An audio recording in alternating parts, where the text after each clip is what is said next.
Well, I just want to do a little PSA about what we've got going on at the store. We are doing a poetry contest for grades 3 through 12. There is a cash prize. We have sponsors from Willie Blotton and Tin House Press, which is a local publisher.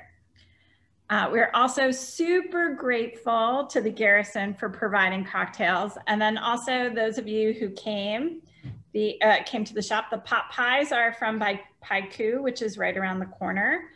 I'm gonna have to put mine back in the oven. Fuchsia, do we have any yarn events? We have a knit along coming up, right?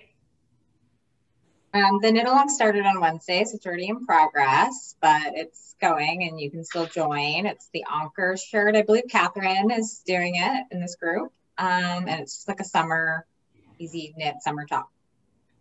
Yay. And then we have Two Rivers t-shirts now. You can purchase them online. We want everybody to be ready for Independent Bookstore Day on April 24th. So get your t-shirt. And then I want to turn it over to Mike to tell us about the cocktail. And so I didn't pour mine yet because I didn't know what to do with the garnish. Does it go on the outside? So usually with the garnish, like lemon, lime, or lemon orange, anything like that, you kind of express the oils a little bit on top of the cocktail. So you pour your cocktail in and then do a little express, so you get a little lemon on top of it. You'll almost see a little bit of oil floating on top of the cocktail. And then I usually just run it around the rim, give it a little aroma, yeah, and you just toss it in. Okay. But try to make it feel more like you're at the bar, cocktails at home. I know my glass is green, I'm sorry, but cheers. Green is good. Tell us what's in it. So it is a classic Irish cocktail. You can get it at pretty much any cocktail bar. They would know what it is. I used a mixture of Paddy's and Hellcat Maggie, which are both Irish whiskeys. Hellcat Maggie is one of my favorites. I have given it to Catherine all the time. But it's a really nice whiskey. And then there's sweet vermouth. I used Coqui Rosa, which is kind of like a rosé vermouth. So it's a little bit lighter. It's not as rich and deep as some other sweet vermouth, so it's still kind of light. And then green chartreuse, which is kind of like the kicker. It is one of the weirdest Amaros. It's got like 1 million ingredients in it. And it's kind of expensive, but it's totally worth it. Like I always have a bottle at home and you only need a little bit, super tasty. Little bit of bitters. Yeah, and that's pretty much it. But really? The name is, it's Tipperary, but it comes from the song, A Long Road to Tipperary, which is kind of like an old Irish like war song that they would sing when they were going to go to war, which is not very happy. But anyway, that was the idea. They came in, the story is that some guy came into a bar and was ordering cocktail and kind of humming that song, and that's where it all started. But yeah, it's pretty classic drink. There's a couple different variations. There's a variation with sloe gin, but the one that we do, the most traditional one, which is, it first showed up in 1917. That's the one that we're doing today. So yeah, if you have any questions about the drink or about the bar or anything like that. Mike, do you have, you mentioned your favorite whiskeys, your favorite couple Irish whiskeys that are really accessible for the home bar? Yeah, Hellcat is a really good one because it's in that like $25 range, which is nice. I mean, Jameson is always really good, but also the brand name makes it a little bit more expensive. And Hellcat it's a fun bottle. It's yeah, they have it in St. John's, which is really nice. And then other than that, like there's a brand called The Irishman, which their single barrel is in that same world, and it's also really nice. A little bit stronger, more of like a sipping whiskey. I wouldn't mix too much with it. And then one up from there, if you want to go like nice high end, would be like Writer's Tears, which is a beautiful. And sorry, what is it right there? She has it. Oh, Liz has it. She knows what's up. So when you run out of cocktail, you just top it off with a little bit of Hellcat. I forgot to mention that Joy is joining us. Did we talk about the Portland Culinary Alliance? Did I miss that? No, I just said that I was from there. But Joy also has a blog called Joy. What? I have a podcast called the Joy of Drinking Podcast. Ah. So, Mike, I might be reaching out to you. Yeah, I am there almost every day. Okay. Yeah, we are working. I'm working on a new menu right now that should be up at the 1st of April. And right now, through the winter, we've been slower, and just with COVID and everything, we're doing just Wednesday through Saturday. But I just got my bar back, Micah. He's going up to full-time bartender, so he's going to take on some solo shifts, and we will open up for Mondays and Tuesdays. Still be closed on Sundays, but we'll open up for 6 days a week starting April 5th. Wow, that's great. So now will that be dine in? What does that look like for the consumer? Definitely. I know some places are allowing that. Honestly, for us, the space is so small, and it's just, in my opinion, it's not worth the risk for us right now. Yeah. To only add in maybe an extra 8 seats.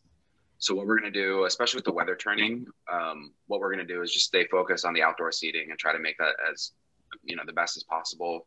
I mean, summer's coming, everybody's going to want to be outside anyway. And then kind of play through that, see how the summer rolls. And my guess is probably around September. There's plenty of time for everybody to get vaccinated. Hopefully we know some more by then, and then we can open up indoor seating and kind of hopefully go back to normal at that point. And Mike, we wanted to ask, of course, about to-go cocktails. So when it was finally legislated, December 22nd, that was viable, how has it been for you? I mean, I will say it could be better, and that's probably my fault. I don't advertise it a ton because it does require a little bit more, like, it's the way we're doing it is nice. We have 2 portion sizes, these little bottles.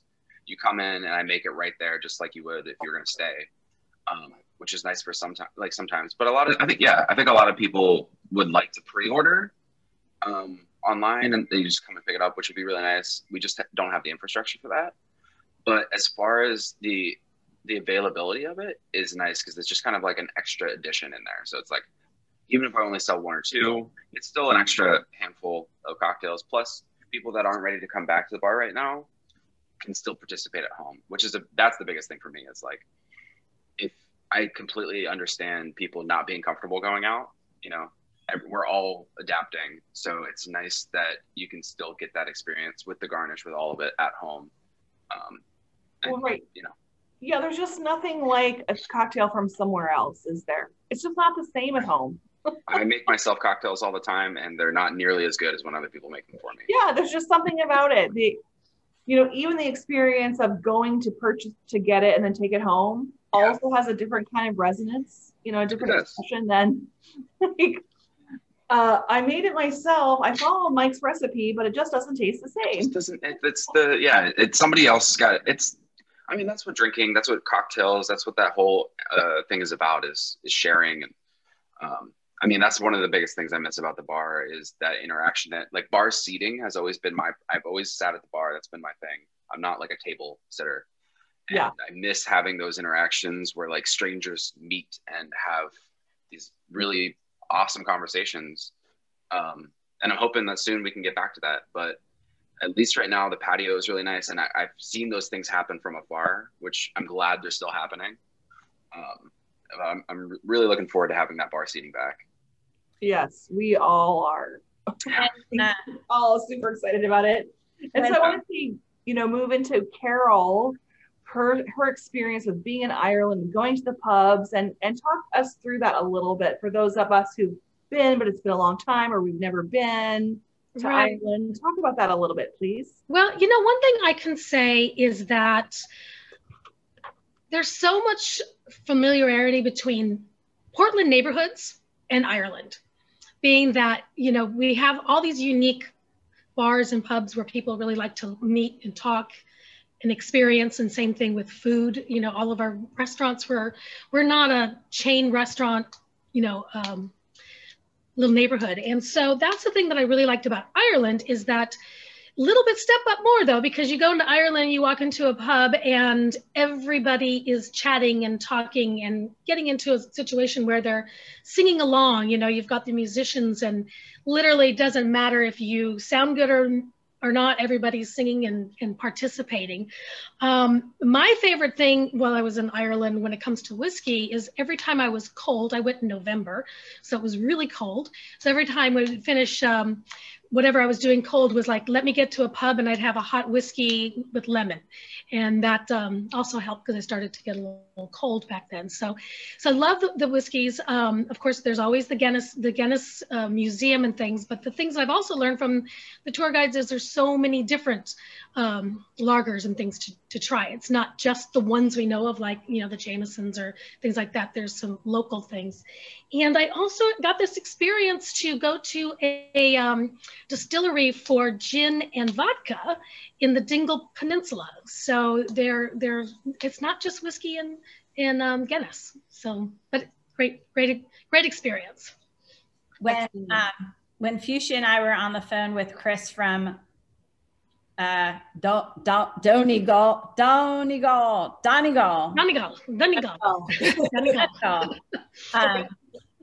Ireland is completely shut down, and he was saying all he wants to do is sit at a bar with a Guinness.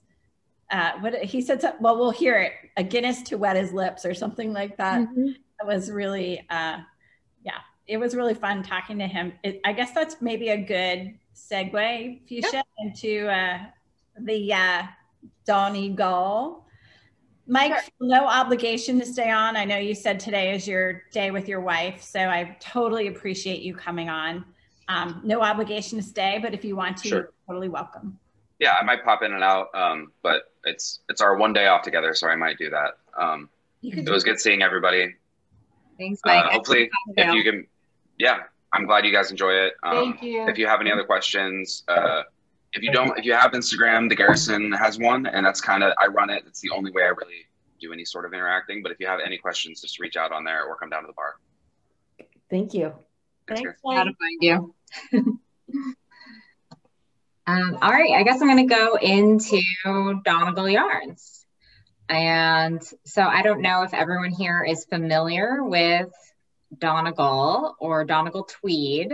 It is a very specific traditional type of Irish yarn, specifically made in County Donegal in Kilcar Village.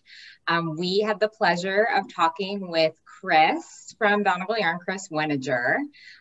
He couldn't be here live with us today because it is 11 p.m. right now in Ireland. So we pre-recorded a little spot, and I'm going to show you that. So let me get started here with a screen share. Can I just do my desktop? Is that the better?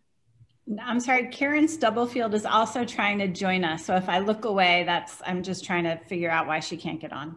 That's fine. This is the Donegal Yarns website, which I will share links to. Can everyone see my screen? Yes. Okay.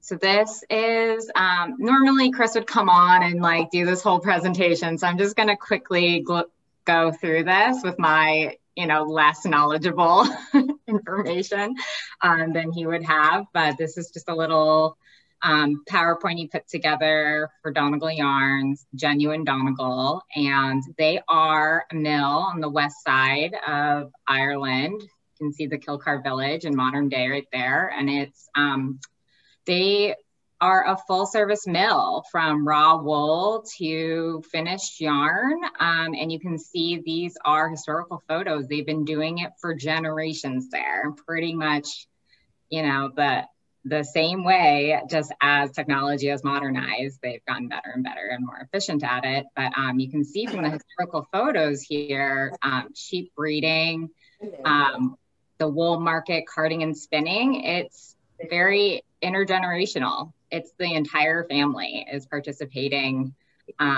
These are a lot of the colors that you'll see in Donegal yarns. They're inspired by the landscape in Ireland where they are. You can see all the little tweedy kind of flecks of the natural landscape there is very similar to an Irish Donegal tweed. And then, they do spinning and weaving. So they make yarn for weaving, knitting, machine knitting, and hand knitting is their big. It's just fascinating. This is a photo of literally right outside of the mill. So this is walking distance to the mill in Donegal. And that's the end of that. And then I've just got a little short video of behind the scenes. So this is just like a little video of the mill and them, you know, washing and dyeing the wool. And it's like a 4-minute video, so I'm just gonna kind of skip through it to certain points of it. You can see the flecks there that are gonna get mixed into the yarn. So they start with like their base yarn and add that, you know, traditional tweedy fleck, multicolored look in. They also use the algae and the peat to dye. So it's all from the land there. Mm-hmm. I don't know how to knit, but I know how to pay attention when somebody's talking. And then here it's being, you know, carded into something that's spinnable. I just love the colors. See, process. Little timestamps here for myself. Here's the yarn being plied. Does that mean twisted? Yeah. I believe so. When I show this to Chris and he's like, no, that's not right, I'm going to be very embarrassed. And then, let's see, F4.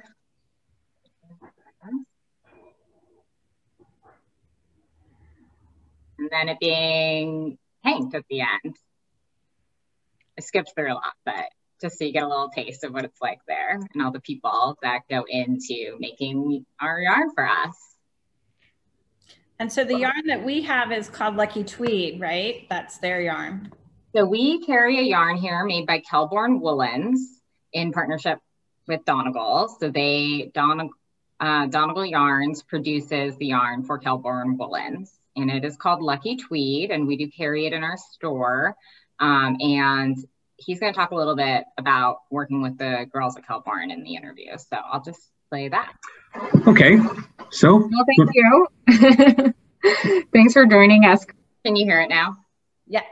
Chris? Okay, nice to have the invitation. It's great for our customers in America to, you know, take a lot of pride in the product that they source from us and to have the opportunity to introduce it a little bit of the sort of the history of the Donegal and a bit about the company. So.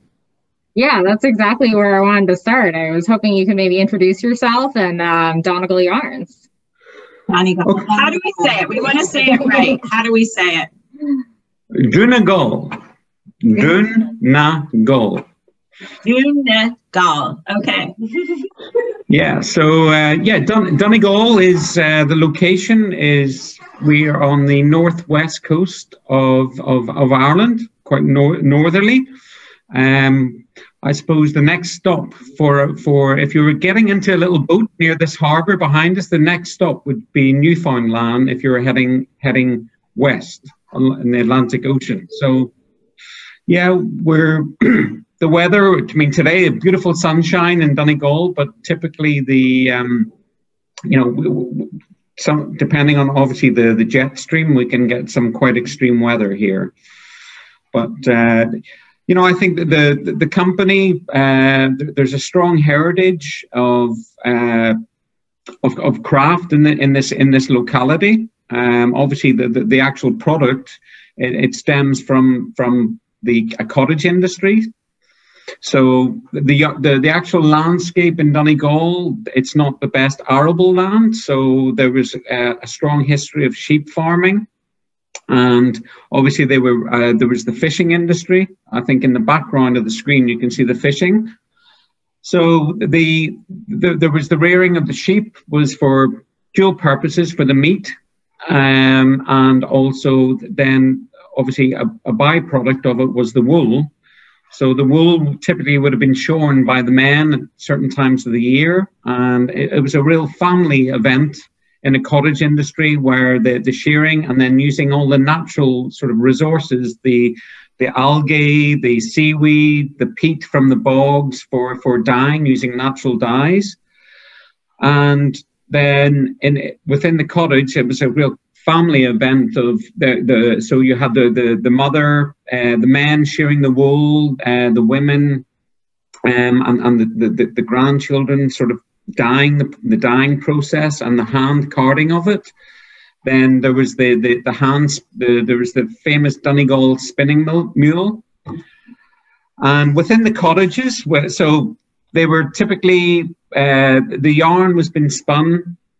And it's quite a unique sort of character that, like the lucky tweed that you see that you're selling in your shop, has this distinct fleck in it. So the inspiration of that really comes from the landscape, where you have all growing out of the rocks, and within the different seasons, you've got the heathers changing all the different colors. So the inspiration of the dyeing come from, well, natural resources, but also the beautiful little small flowers coming up from popping out of the stones within the landscape. Then I have two questions related to that. Okay. So sheep, currently meat sheep and wool sheep we don't do that so much anymore. Is that still something that you do at Donegal? So yeah, well, so the meat, so the two elements, the meat and the wool. At the minute, the wool that is coming off the animal, the grade of the wool has not been the best, because there was more revenue for today for the farmers for the meat, as opposed to the wool, because wool has become a worldwide commodity. But what we found in the last 7 years, that the consumer is really, very conscious about what's happening to the environment, and considering that carbon footprint. So, and then one of the initiatives is that we're almost going back to the origins of it, where the wool was actually processed and used for people who were quite frugal. So they reared the animal for the meat, for trading the meat, but also then the wool was then being used to make into garments for people producing their own fabrics for their Sunday best clothing, or they would have sometimes actually spun the yarn with the natural lanolin in it, which is a water repellent for the fishermen. Mm-hmm. And one of the amazing features about wool is its insulative properties. So it keeps you warm in the winter, but it also keeps you cool in the summer. And I suppose Donegal is also that unique color that we have. They really, part of it was a bit of sort of lack of quality control, where the colors got mixed by not by purpose, and the short fiber, when it was been hand carded, it rolled and created this lovely, quite unique fleck in the yarn, which appears in today's product. And someone took the idea forward and said, well, let's start to design some nice colors, and they started matching the colors. So you have the base fleece color, and then they put small percentages of different colors into forming almost like a recipe, and that creates that rough, unique quality of the Donegal. Very important to us is the natural fiber, that everything, it's all 100% wool. A lot of other people who try and replicate a Donegal style yarn, they use synthetic fibers to create this fleck. So it's important that everyone recognizes it's 100% wool that goes into the product. The characteristics of Lucky Tweed, which is an Aran tweed, is that pretty indicative of, what you consider true Donegal yarn? It's not super stretchy, like some wool. It's very rustic, but smooth, not rough or itchy at all. Well, I suppose that the original Donegal, when it was using local wools, it would have been a coarser fiber, because a lot of the quality of the wool comes down to the breeds of sheep. So I'm sure you've got in your store, you've got lovely merino. So this is actually a merino product, which is and we're quite transparent. We have different product lines, and this is a merino product, but it has all the characteristics of a Donegal style yarn that it has been purposely spun in a rough texture, and this product here has been now twisted. It's two strands of a thread which have been twisted, so you're still getting you're still getting the texture, but it's a very contemporary look whenever the knitter has knitted it, and the stitches are quite sort of contemporary, and it has that soft handle. Yeah, the beauty about our yarn is, and I think it's encouraging for young people getting into knitting, is that sometimes stitch structures, which, as you say, you've got the famous Aran sweater that traces its origin to the Aran Islands and the true Bonine white yarn, but the Donegal sometimes, for a novice, because there's so much character in the yarn and the color, you can knit some plain fabrics and plain stitches, jersey fabric stitches, so.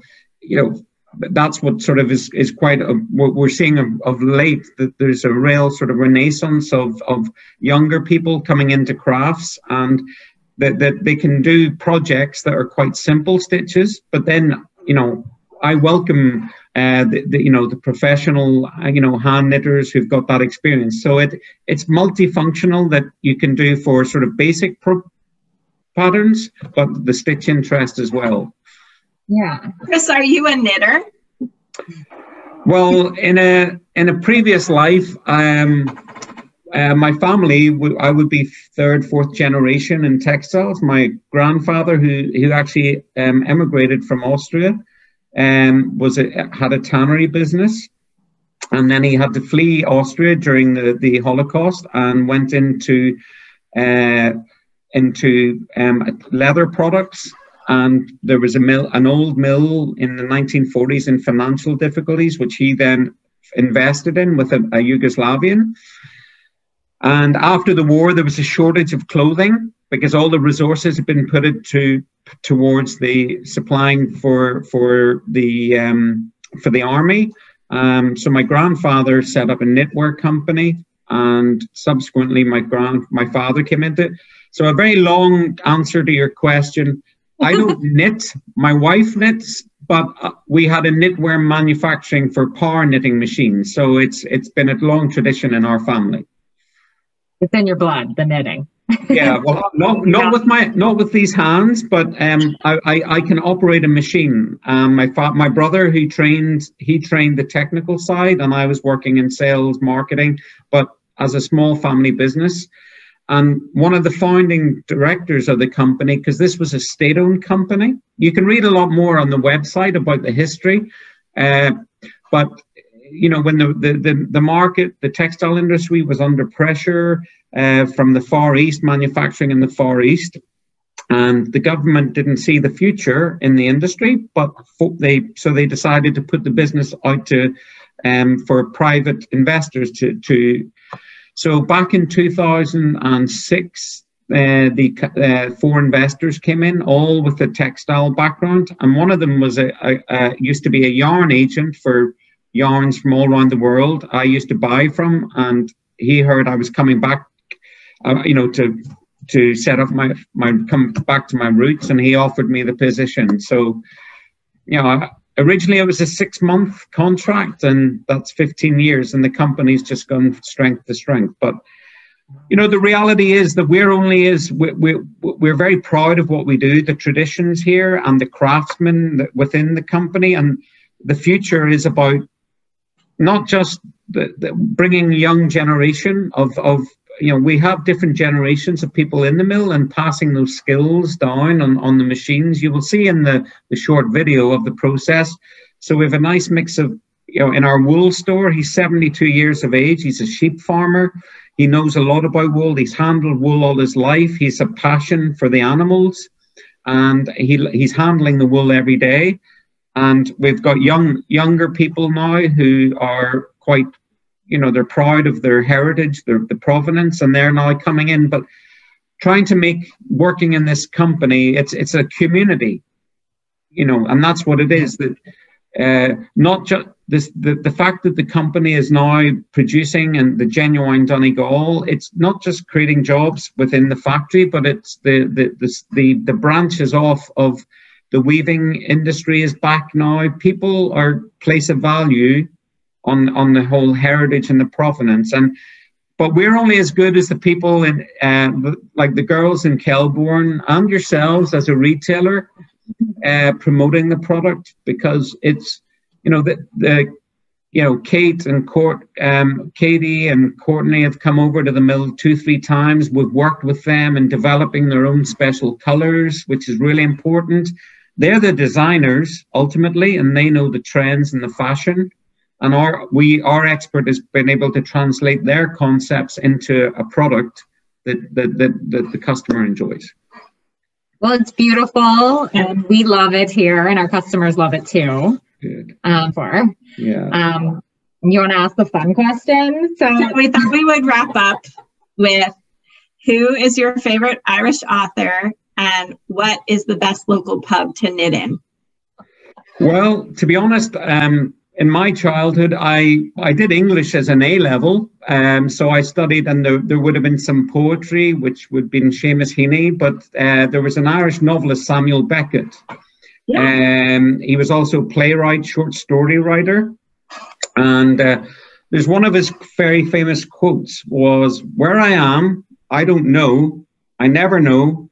In the silence you don't know, but you must go on. I can't go on, I'll go on."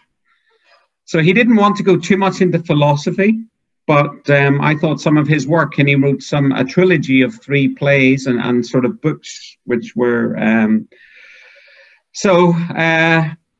sometimes when I get older and I have a chance, I'm getting grey hair now, but it's quite humbling whenever you've done a day's work and you've got the beauty in Donegal around you, you've got the local pubs, you've got the peat fire in the corner, and a nice pint of Guinness just sitting there waiting to wet your lips. So, and we've worked tirelessly now. We've changed the whole office structure that we can actually, hopefully, tourists who want. There's now knitting tours that are available, and we're creating a new video that there'll be an experience for people, tourists, please God, when this pandemic finishes, to travel and come and visit the mill and get a virtual tour to be able to go in the design room, see how we make the Donegal.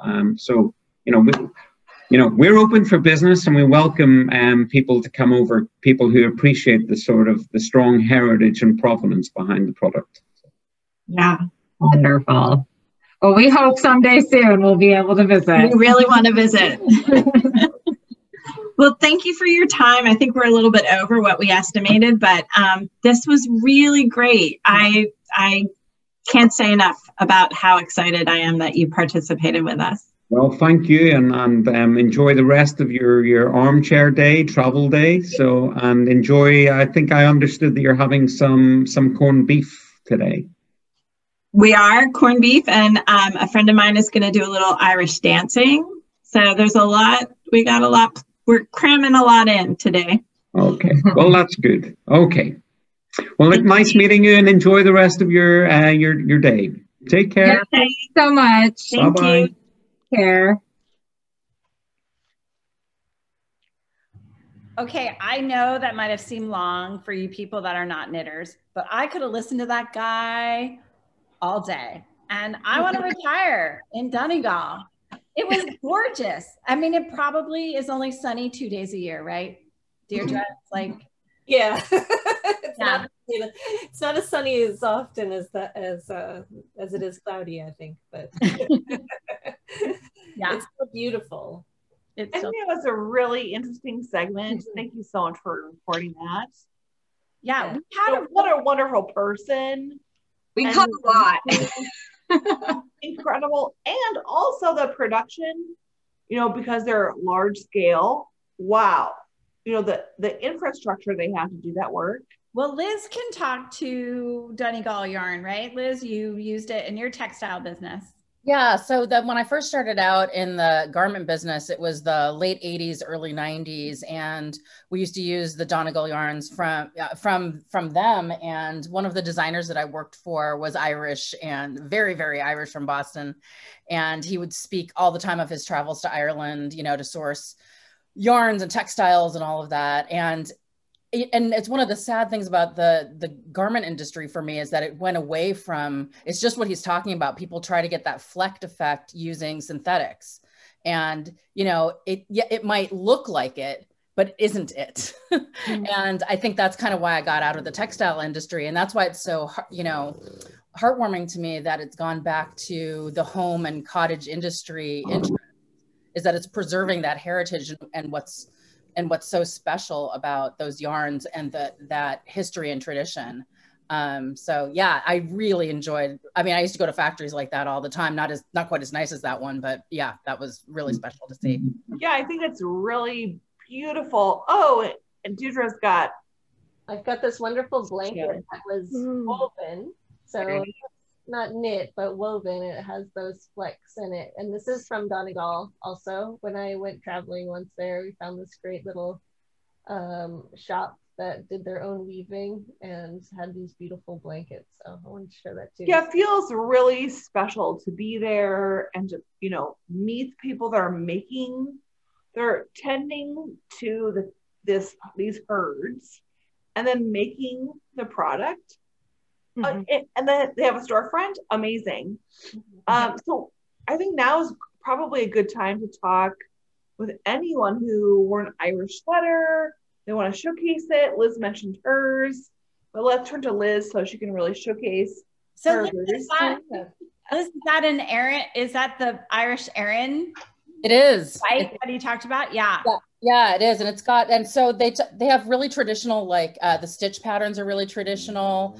You see like fisherman sweaters. That's what we, you know, and back in the 80s, everybody used to wear fisherman sweaters, and you would see the knockoffs again, but it's those traditional stitch patterns that come from Ireland. And then we also used to make ones at the company I worked for that were true indigo dye yarn, which is a really like gets all over yourself, but it's so fascinating because it fades like a jean, like denim. But it's indigo yarn knit into a sweater, just fascinating. And he is exactly right about the properties of wool, because that's why Sir Edmund Hillary wore wool sweaters up on Everest, right? Because when it gets wet, the fibers actually expand. And so it helps to keep you warm even when it's wet. And then it's breathable, unlike synthetics. So in the summer, you can wear lightweight wools all year round. It is one of the best fibers that's out there for sure. Right, and Catherine, I think you were showing yours. You're muted. Oh, great. No, you're still muted, Catherine. You're still muted. That color is gorgeous. Okay. I went to Ireland as a knitter saying, I'm not buying anything already knit. You know, I know they sell sweaters in Ireland, but I'm not buying any. And I was with another knitter and we resisted for 2 weeks. We didn't buy a sweater. And the last day I bought this sweater. You know, I knew I could do it, but it was like I needed a sweater from an Irish knitter. I mean, look at that gorgeous pattern. There's a woman in Galway, I can't remember her name right now, that you meet her and she shows you different cables, and then you engage her to have a cottage knitter make you a sweater. This one didn't come from there because they're very expensive, but to just have a visit with her is spectacular. But anyway, I wanted to show this because this is how I resisted not buying an Irish sweater. Right, that worked well. Deirdre wore an Irish sweater too. Tisha and Carol, I'm intrigued by these patterns too, because, you know, the Book of Kells is such a huge part of Ireland. Mm-hmm. And we think of Ireland and, you know, of course you must see it when you're there.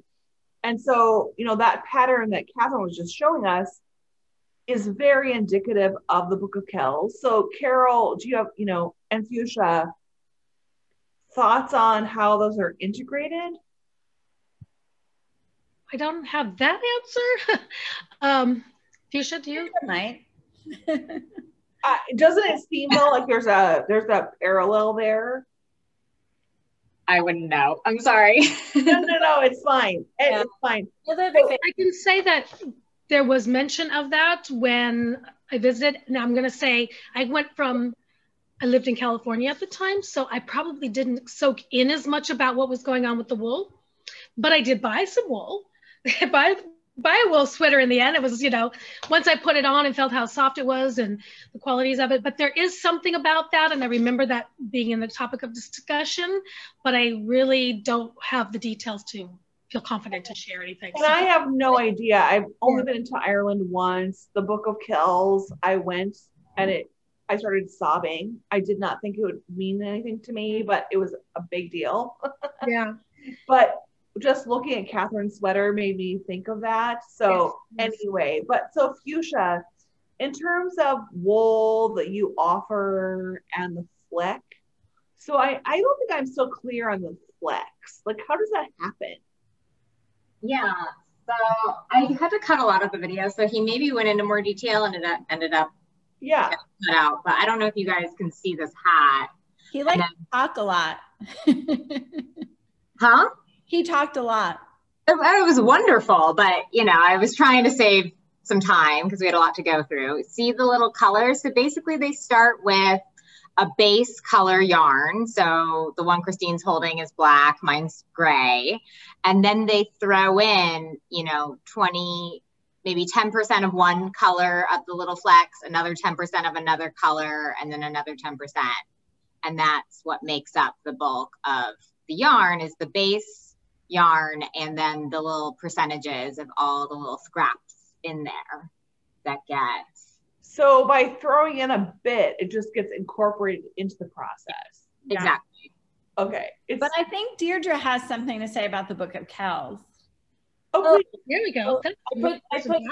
I put my note in the chat, but I was just going to say that from what I was always told with the Irish sweaters was that they were specific to families and very much fishermen's families, and that so each family had their own pattern, and it's a little morbid because it was kind of like to identify the body if they fell off the boat and then they would know who they were and what family they came from. But that's what I was always told about these sweaters and why they had specific patterns. What sweater you have on? Catherine, what do you have to say about that? Deidre, I want to, so you don't stay up at night worrying about dead fishermen. That has been researched and proved to be a myth. It is not. Really? Okay. And knitters are really sensitive about that it's not true. But everybody always says it. So don't worry about that. I just wanted to make sure you didn't stay up at night worrying about dead fishermen sweaters. So Catherine, what do they say about it, about the patterns?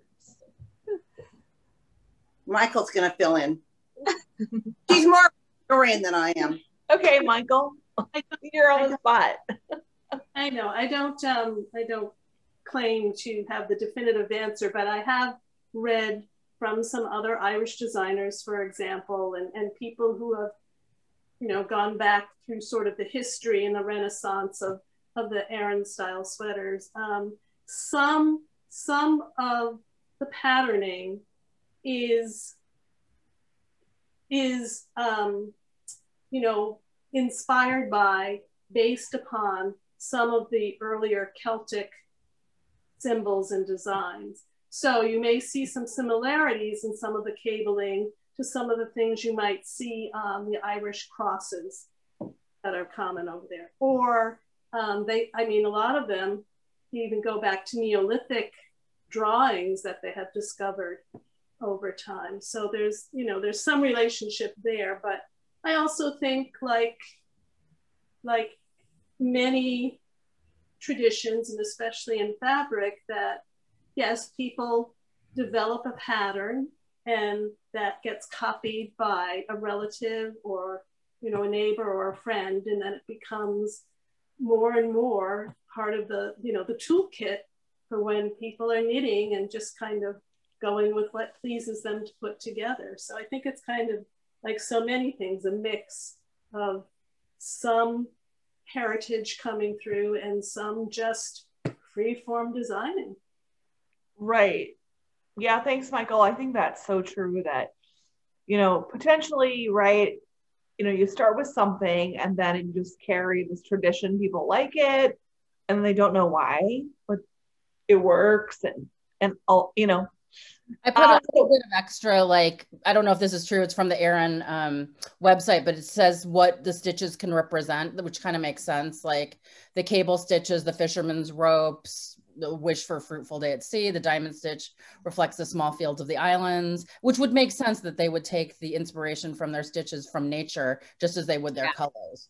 So, and it doesn't talk about dead fishermen, so I'm hoping that that might be true.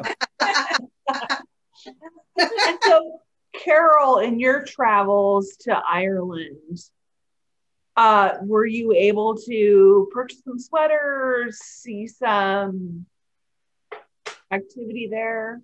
Yes, absolutely. And that's the one thing with travel is you could, if you're really somebody who really is about the knitting and the yarning, you could really tailor a whole trip with that as being a majority of what you're going to experience. Just like in the back, I should have said something when Garrison was talking with the whiskey. There's tours that you can do that are whiskey and pub, and then of course see the other sites. But yes, there's always that element of being able to go to one of these mills and seeing them right from the process of the sheep all the way through it. And like I said, it's, you know, the sky's the limit. But yes, like I said earlier, I wasn't a big wool person because I came from California, not realizing that, yes, I could wear wool in Southern California. But once I got there and felt the softness of it, I wish I would have bought more because I'm really missed out on a great opportunity. But there's always plenty of wool everywhere, all these little shops everywhere. And, you know, and they're not big. They're like St. John's here, where we have these local shops, and you're able to purchase right from those small stores and not feel like you're in a tourist buy now thing. So, yeah. So last looks, does anybody want to showcase their Irish sweater or anything before we move on? Mine I got in quills in Kenmare, I think. So it's a little, it doesn't have as much of the cabling, but it has, you know, some other patterns. Oh, it's beautiful. I don't knit, so I was just like, this is cool. I like it. Where is that, like central? Where is that? I'm never gonna make this. I'll purchase it. Yeah. Where on the island is it, Deirdre? That is in southern Kerry. So basically straight down from Donegal, pretty much as far as you can go. Yeah. So the very southwest. Yeah. So really, Carol, it looked like you wanted to kind of show off your hoodie. Oh, you're muted. Muted. Oh, a hoodie. Cool. So it's got a nice hood, some pockets. It's a nice cardigan. But I love it. I wear it all the time. And I wore it the entire time I was in Ireland. Like I said, I was in November, and everything you said about, was it Liz, where you talked about where the wool expands when it gets damp and it keeps you warm? Was that Liz that said that, or was that our gentleman? So yes, it definitely works. So beautiful, beautiful fabrics, textiles. Excellent. Does anyone else feel hammered from these cocktails? I'm at home. I didn't bring it here to the store. How you feeling? So when I go home, I'll try it. So I think, oh, sorry, Christine. Yep. Since you're hammered, I was from these wonderful cocktails that Mike made. We were going to go into some dancing with Deirdre, your friend from the Bay Area. Oh yes, and of course, and her puppy Pepper. Yeah, of course he starts to move when I start to talk. I think we all love that tradition, right? A little bit about the tradition, and yeah. I'm going to talk about basically a little bit about like the different kinds of dance you can do, and then I'll show you a little bit of stuff that you could do if you're just feeling the music. Just very basic that anybody can do, and then I'll dance the dance that's called St. Patrick's Day for you if you want. And if we have time for that, I'd be happy to do that. So I'm gonna make sure I get my music already too. But yeah, so I grew up, my grandparents came from Ireland and moved to Boston and met there. And so they had a big family, and my mother always laughs that, you know, she never got to do Irish dancing, but apparently and now I have a dog on me, sorry. She recognize. Yeah. So she always wanted to dance, but basically didn't, and it wasn't until there was a granddaughter that my grandmother was like, she should learn Irish dancing. So I've been doing it on and off for most of my life. I started when I was 4 in Boston, a little too early, to be honest. 5 or 6 is usually the age, but for the Madden school there, and my teacher was, they say, the first Irish dance teacher in Boston. So I did that, and when I moved out to California, I started dancing with Annie McBride, who was one of the first Irish dance teachers in California, and still dance for Annie McBride and do some assistant teaching for her when it's not the pandemic. So I haven't been doing that for a little bit, but what I wanted basically to convey is that, like, there are many different actual styles of Irish dance, and there's something for everyone. So most people are probably mostly familiar with river dance, you know, huge leaps, throwing in the air, very athletic, and probably think they can't do that, but you still can. That's a very high style of, a high and modern style of dance where there's big leaps, and but there's also an older style of, this is called step dancing, basically, because you learn different steps and you perform them, and it's mostly solo.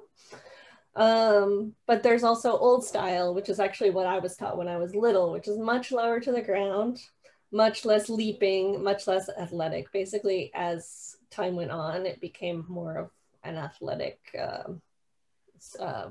dance. But old style is still done, very popular. They're the same steps, they're just closer to the ground. You don't have to jump as much. I like that too. And then another dance form that's become very popular, which is also mostly solo, is called sean-nós, which literally means older style. And this is a percussive form of dance that you might do in a session, like, or at a pub. Like, if the musicians are playing, someone might get up and start, you know, tapping their feet and doing a percussive dance. And there are specific steps, but mostly it's about feeling the music and doing the steps that work with the music. And it's a lot looser, you know, it's not like the arms by your side that step dancing is. You can just loosely have your arms or have them up here, or basically do whatever you want. It's just about feeling the music and, you know, enjoying yourself. So you might see that at a pub, or you might see the little kids do some of the more step dancing, you know. I think most kids learn a little bit of step dancing in Ireland. They won't remember it as an adult probably, or they'll just do some basics, but they all know, like, they all know a little bit, I think. So, and then there are a couple other kinds of dances. One's called set dancing, which is a social dance. It's 4 couples, and they all face in like in a quadrille, and you do different sets around, and it's also very low style. So you can like just move around in the different positions, and depending on, they do figures where you do a little bit of something to the music and it repeats and you go around. And then there's ceilidh dancing, which is like kind of like party dancing. Like, you can either do that in like with 4 people, with 6 people, with like lines of people, and there are a whole different tons of kinds of ceilidh dances to do, and same with set dances. But I'd say if you were in Ireland and you saw anything like that said there was a ceilidh going on, which is CEILI, by the way, in case anyone doesn't know, or a set dance going on, like I would recommend it. I haven't been to one, but I've been to like weddings and stuff. And when there's a wedding, you know, they'll usually throw in a ceilidh dance or a set dance or something like that you could do. So, and I wanted to talk a little bit of the kinds of music. So mostly you'll hear reels and jigs. Reels are, you know, basically in 4/4 time. You know, most music that you hear around like on the radio or stuff is probably technically a reel. It's 4/4, and you could dance to it that way. But and then there's jigs, which are in 6/8. So those are the more like kind of things where, you know, and everyone always talks about the Irish jigs. They're really lively, they're really fun to dance to. And most of the times, I think if you encounter musicians in sessions at the pub, they'll probably be playing reels or jigs. So I think, and then, you know, it's been, I mean, there's so much you can talk about with Irish dance. It's been around for forever. I don't think anyone like really even knows how far it goes back, but you know, you can trace steps through the different dance masters, and it's really fun to learn different styles from different regions. But mostly if you just want to like get up and go dancing, like I definitely encourage it. So I'm going to encourage you to get up. I'm going to switch my camera to show my feet. And I'm just going to show you basically 7s and 3s. So basically all this music is counted in 8s. And so then the Irish make it weird by doing 7s and 3s. But there's a silent 4 at the end of that 3, and there's a silent 8 at the end of that 7. Just to make it confusing, but I'll show you just how to do a 7 and 3, and you can do that with a reel or a jig, and it doesn't have to be anything fancy. If you just got up and started doing 7s and 3s in the pub, I'm sure people would love it because musicians love it when you get up and dance. So, getting up. Okay, let me get my all right. So Deirdre is gonna set up her feet. Yeah, and hopefully it will be her feet and maybe her puppy Pepper's feet. Maybe. You know, but I think that something interesting, Carol, I mean, do you find this as well when you travel to Ireland, that, you know, our American perspective is that Ireland has these jigs and, you know, very set kinds of things, but in terms of music. But when I was there, I was incredibly energized by the pop music scene. Oh. You're muted. Yes, I think, you know, there's definitely an element of the pop music scene there as well. And that's why even when you go into a pub, you may have an experience where someone is doing a folk song, which, you know, what I learned about their music or why they're singing is that was the way that they communicate from generation down to their families. That's how they taught each other. But so you could be seeing somebody sing, but then the next thing is the band is doing something that's much more contemporary or pop, and everybody is singing along with it as well. And then there are a lot of musicians coming out of Ireland that are very, right now, mainstream. Exactly. That's what I found. And so I see Deirdre ready to perform. So Carol, you and I will chat about that later. Yeah. I was going to say, yeah, it's always good to have a song ready in the pub too, also, by the way. I have had friends known to be called upon to sing anything. And they don't care what it is, honestly. You can sing anything. Well, Deirdre, your feet look great. Thank you. I will show you the 7. So basically, it's just moving to the side where you're hopping, and it can be a hop low. You're basically lifting your right foot and hopping on your left foot, and you're going like hop, 2, 3, 4, 5, 6, 7. So you're just moving to the right and staying right, left until you do 7. And there's that silent 8. So you're going 1, 2, 3, 4, 5, 6, 7, 8. There's a quiet 8. And then you're just going to switch your feet in a 1, 2, 3. And you're basically going right, left, right this whole time. So it's like 1, 2, 3, right, left, left, right. And then if you want to go the other direction, you go right, 2, 3, 4, 5, 6, 7. 1, 2, 3, 1, 2, 3.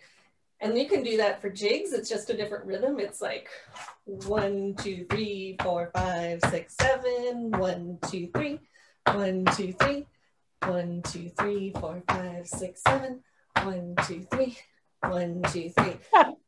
And you're basically just staying like on top of your, you know, your hips and your knees. And you're just going back.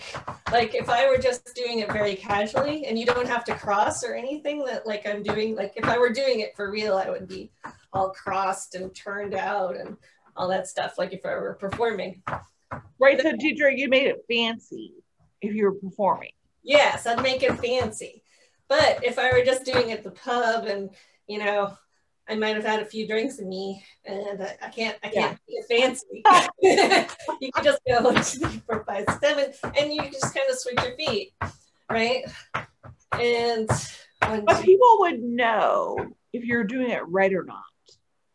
You know, that's like I said, like people did it as a kid, and they might sort of know, but they probably won't do it any fancier than that themselves, unless they've been doing step dancing. I mean, I can't just tap my clogs. Sure you can. Yeah, tap the clogs like Irish dancing, right? So part of it is like when I was talking about the Shandos dancing, which is the old style, which is just the percussion. Yeah. They don't even cross. They're just like this. Like they just hit their heels and hit their clogs. And so Deirdre, those are special. Yeah, these are Irish step dancing shoes. But with Shandos, you could just use a pair of shoes with a leather sole. Just something that'll make a sound against the floor. And it doesn't really matter. Like you could just shuffle around in your leather shoes. Sound more like tap shoes. Yeah, these actually are fiberglass. I can show you them, kinda. They have fiberglass heels and fiberglass toes on the front, because these are designed for competition, and you click and you want to make a good sound with your right. I don't think my clogs are gonna work. You know, as long as they stay on your, well, yeah, clogs, it depends on if they're going to stay on your feet. They do have to stay on your feet. That's the only thing. If you're shuffling around. Deirdre, are you able to do a little something with music? Yeah, I was going to do a step dance, which is called St. Patrick's Day.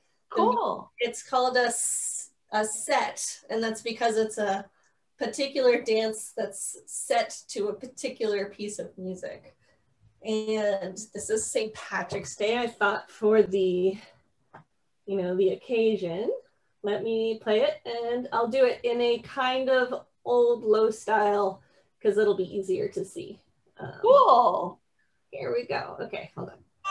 Can you hear the music? Yes. Okay.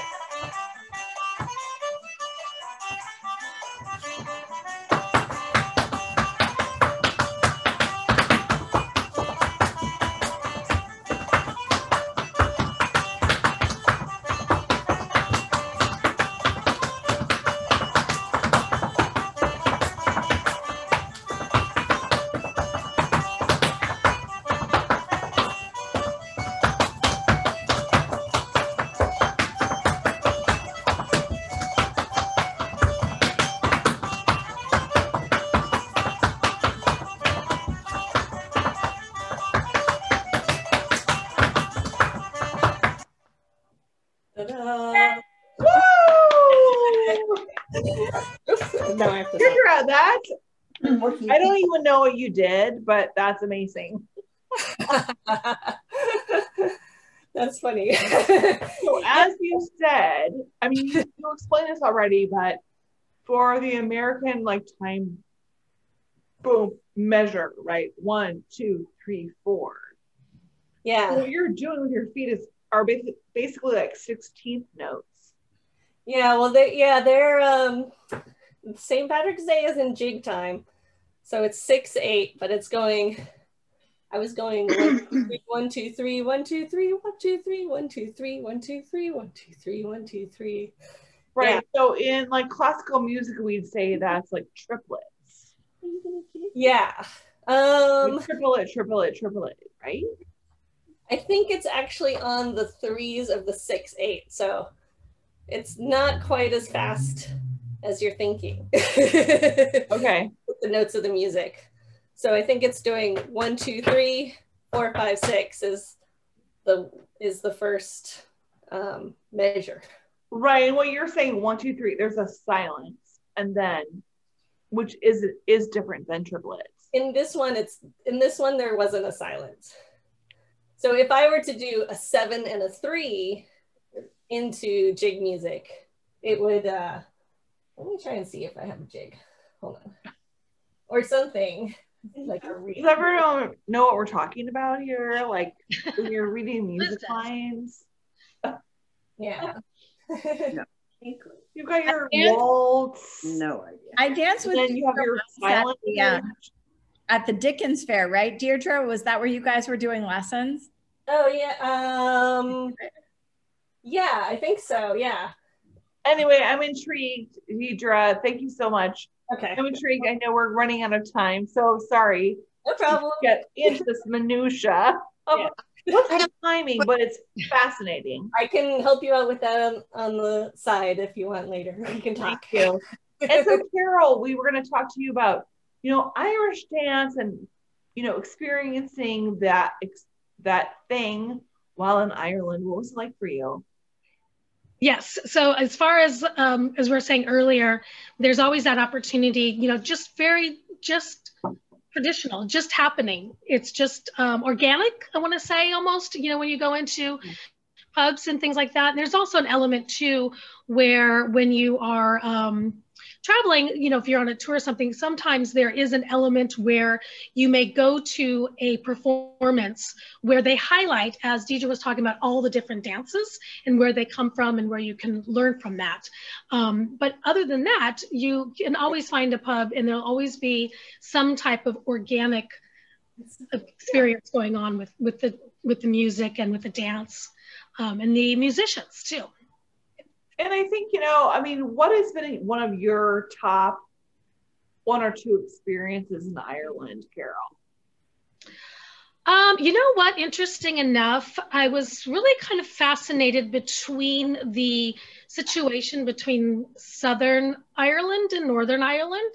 I did one of the black cab tours of Belfast, so where you really actually get to see and hear from, what the whole situation is between the Protestant and the Catholic. And I'm going to tell you, I'm not going to be able to tell you a lot about it, but it was fascinating to listen to that perspective of it. And one of the things that when I talk to people about wanting to go to Ireland, I do say try to go to both the North and the South, because you definitely get a different story from both sides of the situation of, how. I totally agree. I went many years ago, and one of my greatest memories is going to Giant's Causeway.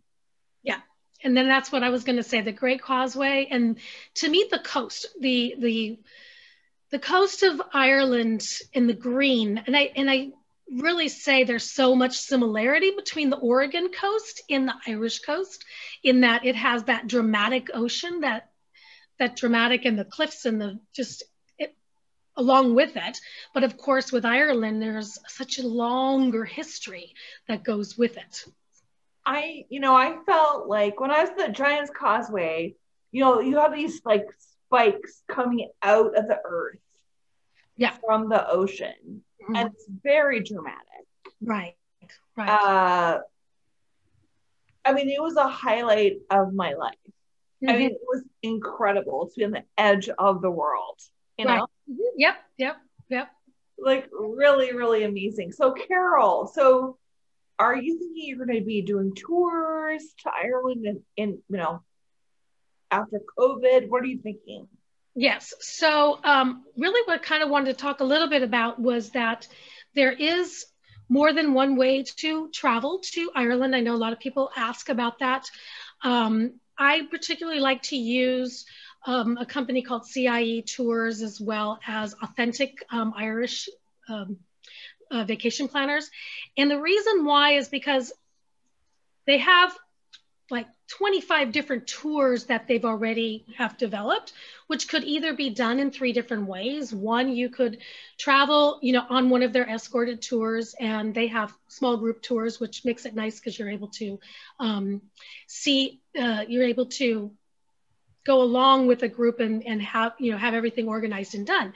Now that same itinerary can be done as a self-drive.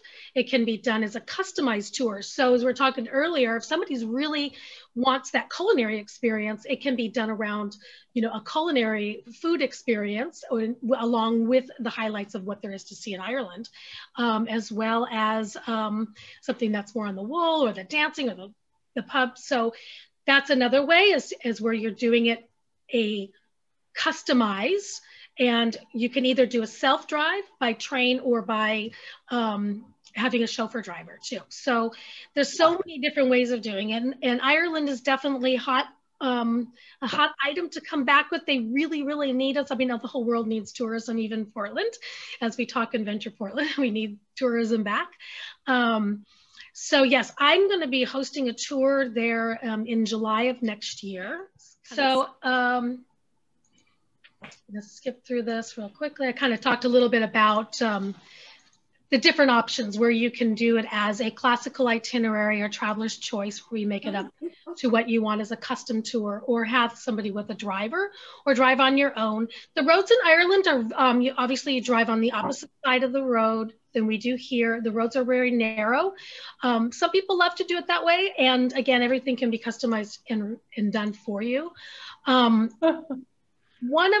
will say, do not do it. Yeah, I drive. It's hard because, you know, it's hard. And that's where it's like being able to either be on a small group tour like I'm going to be doing, or having that same tour with a driver taking you is really a great way of doing it. Driving is on your own is very hard to do. So this here is the tour that I'm going to be hosting. And even if I wasn't hosting this and somebody said to me, what would you do for Ireland? This is pretty much a really good itinerary that I would suggest.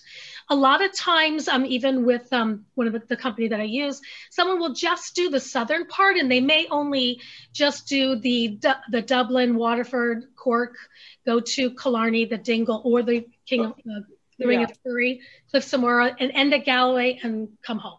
And to me, there is a very big difference between the North and the South. And if you're going to go spend the 12, 13 days and really be able to do this entire itinerary.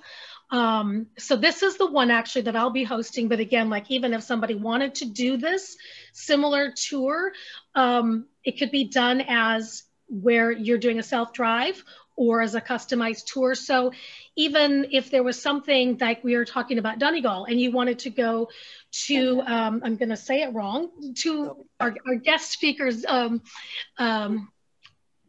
location, you could be able to visit that. It's well worth the price. What's that? Catherine, were you saying something?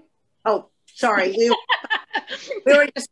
We are definitely want to do the tour driver, the driver guy. Yeah, and it's definitely worth it. And I'll tell you another thing that I really, really appreciated by doing it with the guide. Now, my tour that I'm doing now that I have for July of next year is only 23 people. So it's not a full bus because everybody has their own space. But the driver that I had with us, or the drivers with them, they're all local.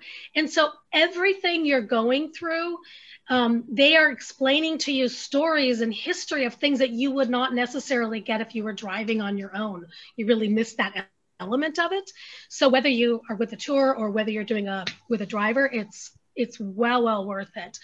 There's all those stories that go in between all of those things. One of the things that when I was listening to our guest from, I'm going to say it wrong again, with the textiles, he was talking about the younger generation wanting to, they're wanting more of the younger generation to start to be involved. One of the things that I heard, and this was just November of 2019, and maybe the pandemic will change this, is that so much of the local or the historical trades of Ireland, the young people are leaving.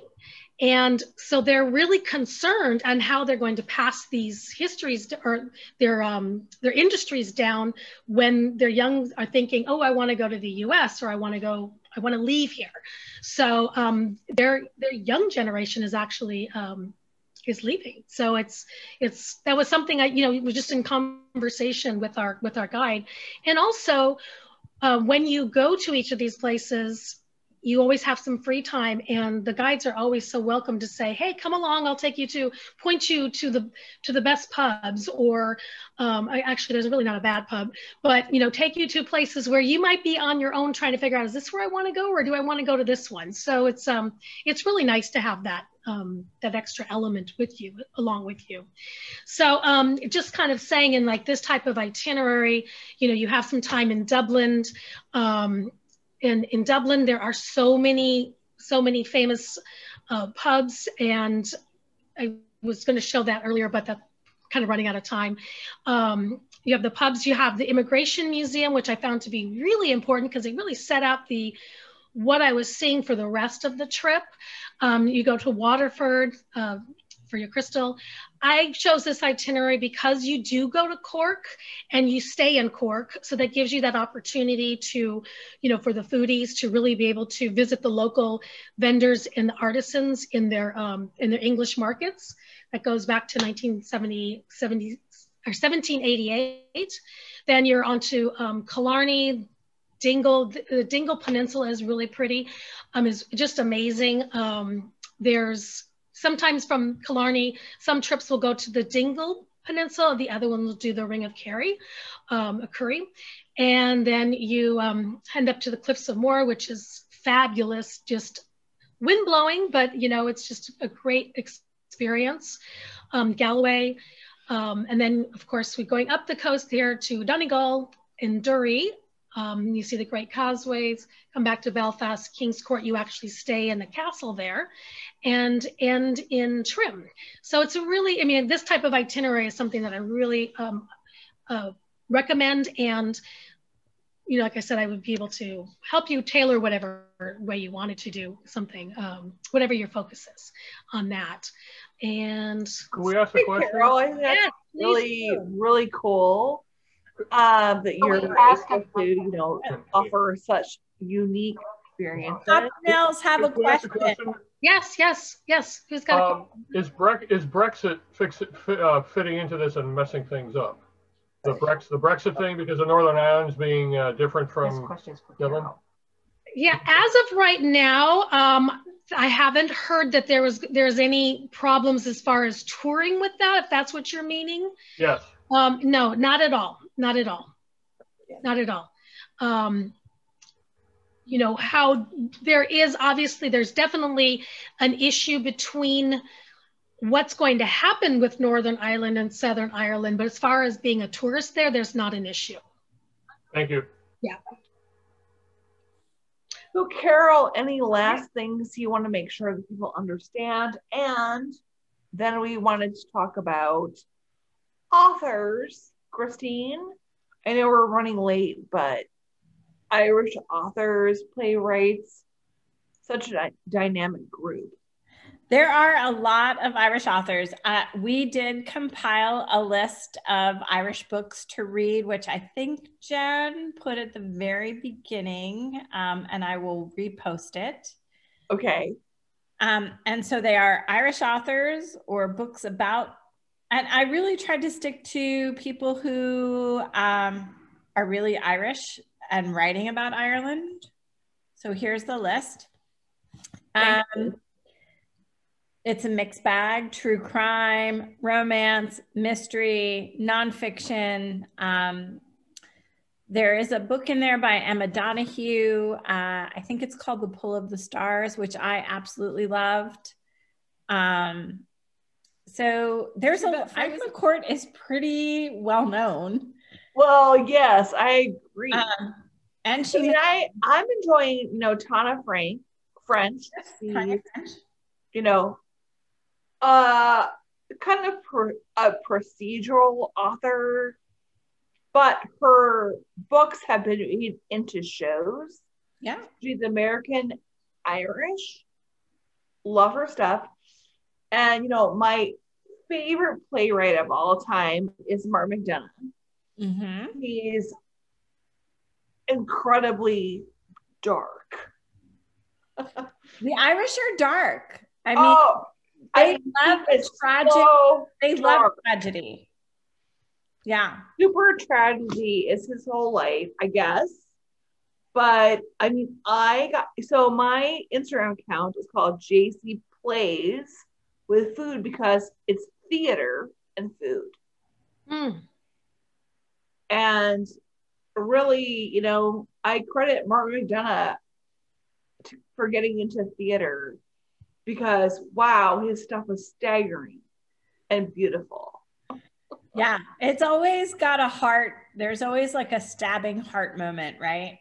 Oh, I mean, and the character driven. It's true.